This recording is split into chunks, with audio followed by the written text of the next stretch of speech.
Hi, everyone. Welcome back to the Your Number One Fan podcast. I'm Kim, your host, and today I have Kristie Stocker. Super excited to talk to her. We actually connected in one of the podcast groups on Facebook, which is really nice to have. I can connect to people all over the country. So, Kristie is a coach, and she has a lot of tips and just insights into being your best self, connecting to your purpose, setting goals, all kinds of stuff like that. And I think today we're going to kind of talk about all those things, leave you with some inspiration and encouragement to be your best self, and maybe take the leap into another career that really aligns with your purpose, or just be your absolute best in the career you're in.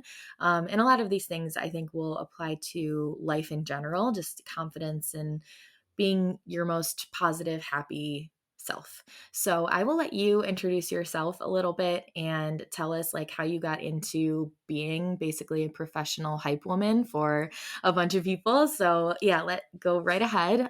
Thank you again for coming on. Yeah, thanks, Kim. I love that. Professional hype woman. I might actually use that in my business card now.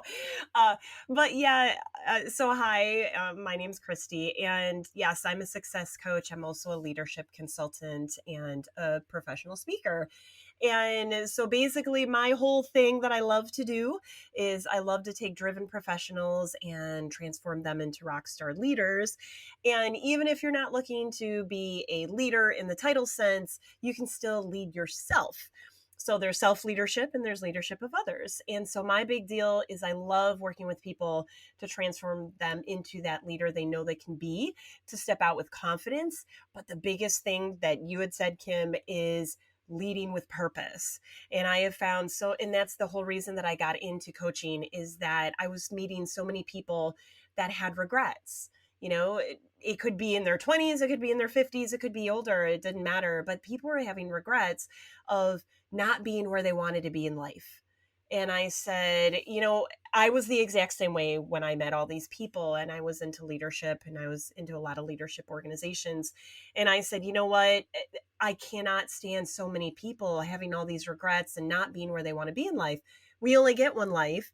And why not live it to the best that you possibly can? I mean, why waste it away? And that's why I got into it. So that's basically what I do is I travel all around the country, working with companies and organizations and associations and speaking at events on leadership and overcoming adversity and really connecting with that purpose that lights you up. And then, of course, I've got my online coaching program. And then I also go into sometimes accounting and tech firms. Those are my peeps. I love working with accounting and tech people. But sometimes I'll also go in with them and get their people leadership ready. Because unfortunately, sometimes in that industry, a lot of tech and finance and accounting people don't get that people skills and professional skills. They get all the tech stuff. They're really good at tech, but sometimes they're not always taught that really good side of people skills and leadership. So that's what I do. Yeah, sounds like you work with a lot of different people. And like you said, a lot of people have regrets. So you kind of alluded to like you were feeling that way too. So what made you kind of look at your life and your career and feel like something needed to change? Was there like a moment, or were you kind of simmering on it? Like, how did that work? Well, I would say that I was in corporate for a long time, right? So I was in corporate communications. That's my formal background. And so I was really good at what I did. A lot of clients loved working for me or working with me. And I I loved what I did, but it became to the point of, I don't want to say brainless, but it was easy for me. It's like, okay, I'm doing the thing. I get up, I do the thing, I do my design and marketing, and then I'm done. But it didn't feel like I was really making a difference. And so when I was back in high school, my particular high school, we did in a certain class, we did a lot of presentations, like in-person presentations. And I've never really had a problem speaking in front of public.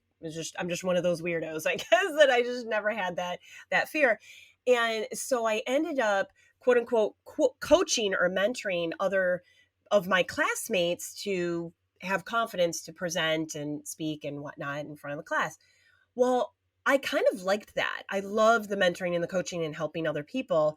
But I guess I kind of ignored that. I kind of ignored that nudge. And so I just kept moving forward and got my degree in corporate communications and design and whatnot. And that's what I pursued in corporate life. But it was probably about 10 years ago where I started getting the nudge, maybe even longer than that, where I joined a leadership organization and I ended up mentoring people and coaching people there as well. And I really, really liked it. So fast forward a few years where I really started getting good at it. And I said, you know what? I think I want to do this full time. I just don't know how. And I was, like you said, Kim, I saw these people that had regrets. I'm like, gosh, there's got to be a way I can help these people, right? In just some way, shape, or form with the knowledge that I've had on leadership and professional development. And so I would say about 10 years ago, maybe even longer than that, I started pursuing becoming a speaker. And I will say to everybody out there, that whole cliche of when the student is ready, the teachers will appear, and they did. Like, if you really are aligned to what you really want to do in life and your purpose, and you really feel connected, people will come out of the woodwork and start supporting you. It's almost like, wow, where did these people come from? And I started getting professional speakers that were, here's my information, call me anytime. I mean, we're talking high-end celebrities, that were saying, contact me. And I was just blown away. So literally, I had a support system that helped me get to where I wanted to go. And I said, okay, I want to be a professional speaker. I want to be one of the biggest leadership speakers out there. And then I also want to have a coaching program and consulting program. So that's basically what happened. I mean, I won't say I woke up one day, but I kind of did, where I read a passage in a book, and I think it was from Don't Sweat the Small Stuff. It was a book called Don't Sweat the Small Stuff, and it was 100 little excerpts. And there was an excerpt in there that basically, I'm not trying to be morbid, but said, you will die. And I don't know why that really shook me up. And I said, well, yeah, you're right. I'm going to die soon. I don't know when, but probably, you know what I mean? Like, I'm not going to be here for 200 years. And I'm like, what am I really doing with my life? And I just remember sitting on the bed, during the holidays and reading that excerpt and saying, I have got to change. I can't be just running this rat race and doing things over and over again, but something's got to change. And literally that's kind of what woke me up years and years and years ago to where I Yeah. am now. Awesome. That's a great story. And you said not to be morbid. I think I actually was super morbid on the end of one of my podcast episodes, that it was just Okay. me. And I was talking about like who you want to be at your funeral, like how you want people to remember you, like through your career and professional life, your personal life, and relationships and all of that stuff. So I think I mean, it is morbid, but it's like the truth, and it does help you put things in perspective. And I also like that you said like the thing about the leader or the people who were helping you. I think as much as you say they came out of the woodwork and they were there to help you, like you also were doing a service to them, because they are looking for people like you to help and to support. So I think we all, like, those people will come out of nowhere, and it feels that way, but we're all meant to be that for another person, like, if that makes sense. And yeah, that definitely helped or happened for me too. So if you feel like somebody wants to, so if you're talking to somebody and they feel like they're not getting the most out of life, but they don't know what to do, like, could you have a recommendation of how they can figure out what their purpose is, or like what this pivot is that they should be making? Yeah, absolutely. It was something that I learned years ago, and it I've actually created a system on how to find your purpose, right? How to create your purpose guide. And I'll be honest, there's so much woo woo. People think it's woo woo and fluff and, oh, find your purpose. And it's like, no, do you realize how very important that is? Because when people have clarity and direction on where they want to go, now you're talking of helping people that struggle with mental health, right? Because I've noticed a connection, and I'm not going to go down the rabbit hole, but I've noticed a connection where sometimes people that are struggling with mental health, they sometimes, outside of any medical issues, sometimes there's lack of focus or direction or feeling like a really strong connection of purpose in life. And I've been there, right? I have struggled with mental health pretty bad, in the past. And it was because I felt directionless. So connecting with what really lights you up is so important. But here's the thing. A lot of people, if I sit down with them, like when they join my coaching program and they say, Kristie, I do not feel that I'm connecting with my purpose. I'm not feeling fulfilled. And they join my program. One of the first things I say is, what lights you up? And it can be anything, because what happens is people know what's in their heart, but they let their brain kind of throw it out, right? So they say, oh, well, I love to paint, but I can't make money as a painter. Well, how do you know? Right? Or I love to work with kids. I want to be a teacher, but teachers don't make that much money. Do you realize that there's lots of ways that you can still work with kids and still make your bills or get that vacation or whatever it is, that lifestyle that you want? So I found that if you can work on getting your mind out of the way, let your heart do the work first, and really understand what lights you up, start with that first, and then figure out logistics. Because if you love working with kids, if you like working with animals, if you want to become a doctor and you're 60 years old, who gives a flip? Right? Like if that's what really lights you up, then it can happen.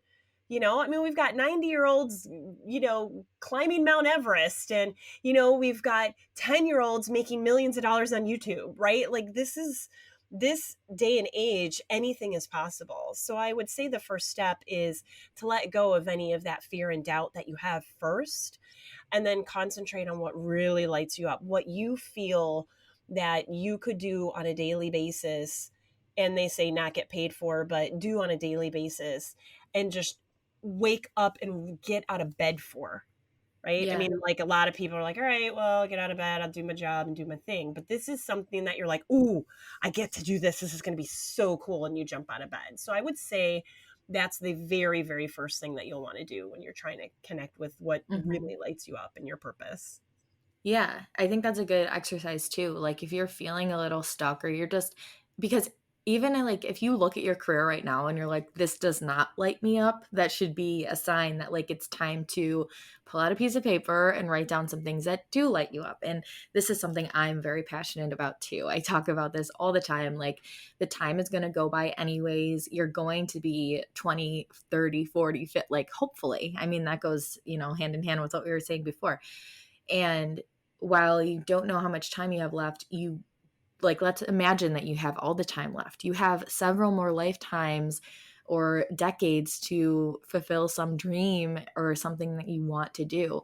And I don't know if this is too much of a loaded question, but I'm curious what you think about when people say, like, when somebody's asked about their dream job and they're like, I don't dream of working. Like, do you think that there's something for everybody, like where it doesn't feel like work? Or what is your like kind of perspective on that?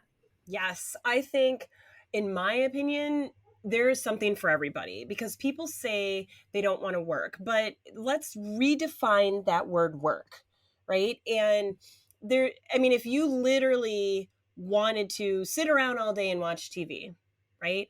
I mean, again, what did I just say a second ago? There are 10-year-olds making millions of dollars on YouTube, right? Like, I don't subscribe, but I do know that there are people that get paid a lot of money just to sit on camera and play video games all day, right? And that's how they make their money.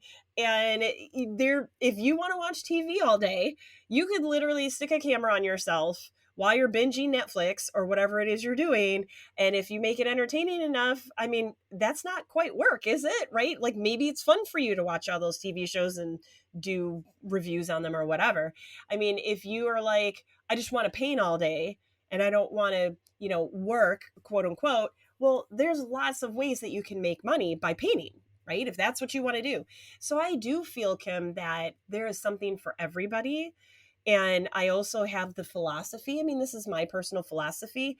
We were all put here for a reason. And sometimes we don't know what those reasons are. And sometimes they're quote unquote hidden from us because of the blocks, right? I don't want to work. Well, society, when you hear the word work, they're like, oh, like everybody just kind of, I don't want to work, but if you look at it a different way, if you look at it in a different perspective, work doesn't have to be work. I got to get up, and do the thing and whatever. So I do believe that there is something for everyone. I believe everybody was put on this